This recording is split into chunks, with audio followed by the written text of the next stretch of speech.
নবীর পছন্দর খাবার রান্না করতেছি। আসসালামু আলাইকুম। আজকে আমি রান্না করব লাউ। লাউ দিয়ে মুরগির মাংস।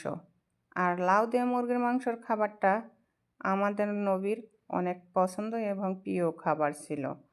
আর সেই খাবারটা আমার নবীর মতো তার উম্মতে আমি তো অবশ্যই তার সাহাবী হিসাবে আমিও প্রচণ্ড পছন্দ করি। লাউ দিয়ে মুরগির মাংস আমার কাছে খেতে দারুণ মজা লাগে। তাই আজকে আমি অল্প একটু না অনেকটি লাউ রান্না করতেছি। আর লাউটা রান্না করব মুরগির মাংস দিয়ে। কিভাবে রান্না করি অবশ্যই আপনারা পুরো ভিডিও দেখলেই বুঝতে পারবেন। সেই লাউ রান্না করতে প্রয়োজন আমার হচ্ছে বিশেষ করে পেঁয়াজ। আর পেঁয়াজটা আমি কাটতে সময় লাগবে দেখে আমি ব্লেন্ডার করে নিয়েছি। এখন বিভিন্ন ধরনের এখানে আমি গরম মশলা অ্যাড করে দিতেছি, যেমন ডালচিনি, এলাচ। যাই হোক, বাঙালি খাবারের একটু রান্না করতে গেলে মশলাটা একটু বেশি পড়ে যায়। আরবিদের রান্নার চেয়ে আমাদের বাঙালি রান্নার মশলাটা একটু বেশি অ্যাড করা হয়, যার জন্য আমি মশলা একটু পরিমাণটা বেশি দিতেছি এখানে। এখন আমার গরম মশলাটা হওয়া শেষ হয়ে গেছে। আগে আমি সবসময়ের জন্য তেল দিয়ে দিই, তেল দিয়ে গরম মশলা দিই, পরবর্তী আমি কিন্তু পেঁয়াজ দিই।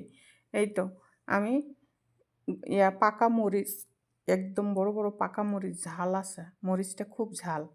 আমার ম্যাডাম আমাকে নিয়ে এসে দিয়েছে আমার জন্য, যার জন্য ওটা ব্লেন্ডার করা হয় নাই। ব্লেন্ডার করলে বাসার মধ্যে রান্নার একটা ঝাঁঝ বাড়াবে, মানে গ্রান বাড়াবে, ঝাল ঝাল, সেটা পোলাপানে হাসি ফেলাবে। তাই ওটা আমি করি না। আমি পুরা একটু কাইটা কাইটা পিস পিস করে নিয়ে আমি তরকারি রান্না করি। যেহেতু বাঙালি ঝাল জাতীয় তরকারি হলে খেতে দারুণ পছন্দ করে, তাই ঝাল করে রান্না করব দেখে আমি মরিচটাকে গোটাল দিয়ে দিলাম। এখানে কোনো ব্লেন্ডার করলাম না। পাশাপাশি সব ধরনের মশলা দিয়ে দিলাম, যেমন স্বাদ মতো লবণ, জিরার ফাঁকি সব আমি দিয়ে দিছি। এখন আমার মশলাটা পুরা হতে থাকবে। আমার মশলা হওয়া শেষ। এখন আমি কেটে রাখা মুরগির মাংসগুলো অনেক সুন্দর করে পরিষ্কার করে ধুয়ে রেখে দিয়েছিলাম, সেগুলো দিয়ে দিলাম রান্না করার জন্য। আগে তো মুরগির মাংস রান্না করে নিতে হবে, পাশাপাশি চাউলগুলো ধুয়ে নিতেছি, যেহেতু আমি বিরিয়ানি রান্না করব ম্যাডামেদের জন্য। চাউলটাও ধুয়ে রেখে দিলাম।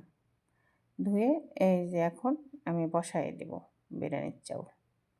দেখছেন বিদেশের চাউলগুলো কত বড় বড়, অনেক বড় বড়, এক আঙ্গুল লম্বা হয়ে যাবে।